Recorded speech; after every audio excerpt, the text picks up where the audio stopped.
So I've been seeing tons of rightful outrage about this administrative error that sent a man to rot in prison in El Salvador.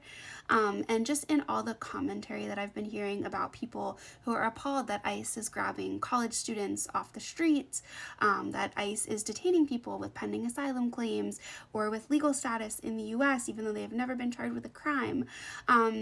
I am just begging people to understand that this is what ICE has always been. This is what ICE has always done. ICE detention and ICE as an agency have always been rogue and inhumane. This is nothing new. I'm not defending ICE. I think we should abolish ICE. We've existed without ICE before and we can do it again. But I just wish that people realize that this is what we as advocates have been talking about for years, the inhumanity of ICE detention and how ICE operates.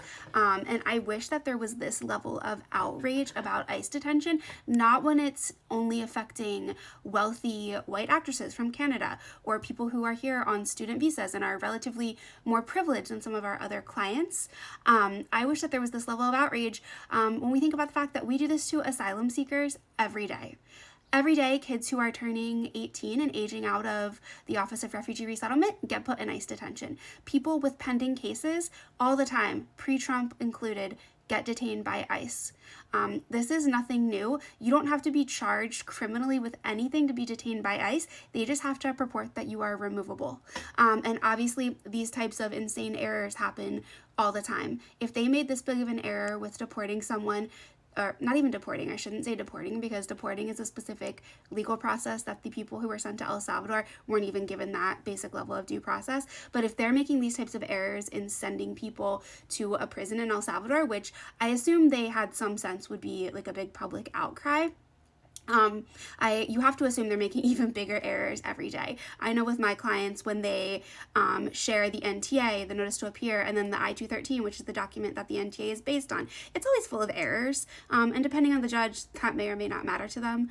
But they're super unreliable, and these types of errors are incredibly common. So to get back to my main point, I'm just begging people to understand that this is nothing new. ICE has always been evil. It continues to be evil, and it's getting more evil under Trump. And we should be outraged about that all the time. And we should be working to abolish ICE all the time, not just when it happens to touch the privileged. And then another thing that I'm seeing really commonly is talking about how Trump is going after legal immigrants, not just the illegal immigrants, right? I also want people to understand that the line between quote unquote legal and illegal, or